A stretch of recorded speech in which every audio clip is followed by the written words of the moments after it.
ভারত চীন সম্পর্কে সামান্য উন্নতি হয়েছে। আজ মঙ্গলবার ভারতীয় সংসদের নিম্নকক্ষ লোকসভায় এক বিবৃতিতে কথা বলেন পররাষ্ট্রমন্ত্রী এস জয়শঙ্কর। তিনি বলেন, 2020 সালে পূর্ব লাদাখের গালওয়ানে দুই দেশের সেনাদের মধ্যে সংঘর্ষের পর ক্রমাগত কূটনৈতিক আলোচনার ফলে দ্বিপক্ষীয় সম্পর্কের ক্ষেত্রে এই উন্নতি দেখা দিয়েছে। তবে তিনি আরও বলেন, সীমান্তে শান্তি ছাড়া দুই দেশের সম্পর্ক স্বাভাবিক হতে পারে না। জয়শঙ্কর বলেন, আলোচনার মধ্য দিয়ে ভারত চায় সীমান্ত সমস্যার একটি যুক্তিগ্রাহ্য, যথার্থ ও দুই দেশের কাছে গ্রহণযোগ্য সমাধানে পৌঁছাতে। নানা প্রতিকূলতা থাকা সত্ত্বেও ভারতীয় জওয়ানরা সাহসের সঙ্গে চীনের মোকাবিলা করে এসেছে, সেই কৃতিত্ব স্বীকার করতেই হবে।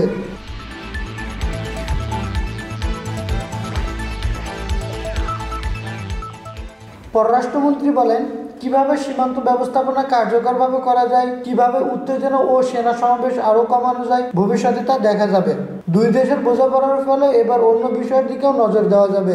4.5 বছর আগে সংঘর্ষের পর 2 মাস আগে অক্টোবরে ভারত ও চীন লাদাখ সীমান্তের কোনো স্থানে বোঝাপড়ায় আসে।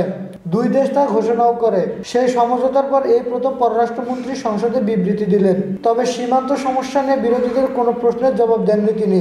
বস্তুত বিবৃতির প্রেক্ষিতে বিরোধী নেতা রাহুল গান্ধী সহ কাউকে কোনো প্রশ্ন করতেও দেওয়া হয়নি।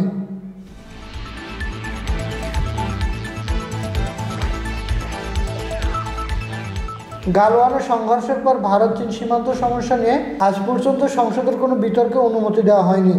সংসদীয় স্থানীয় কমিটির সংসদের লাদাখ পরিদর্শনে যাওয়ার দাবিও মেনে নেওয়া হয়নি। শীতকালীন অধিবেশনের শুরু থেকে উত্তর সংসদ অবশ্য আজ মঙ্গলবার প্রথম শান্ত হলো। আদানি ঘুষকাণ্ড, সম্বল সংঘর্ষ, মণিপুর পরিস্থিতির মতন বিষয় নিয়ে আলোচনার জন্য মুলতবি প্রস্তাবের দাবি না মানায় এতদিন সবার কাজ মুলতবি করে দেওয়া হয়েছিল। আজ মঙ্গলবার দেখা গেল, দাবি না মানায় প্রশ্নোত্তর পূর্বে বিরোধীরা কিছু সময়ের জন্য সভা থেকে ওয়াক আউট করেন। কক্ষের বাইরে কিছুক্ষণ বিক্ষোভ দেখিয়ে পরে তারা অধিবেশন কক্ষে ফিরে যান। রিফাতুল ইসলাম, স্কাই চ্যানেল।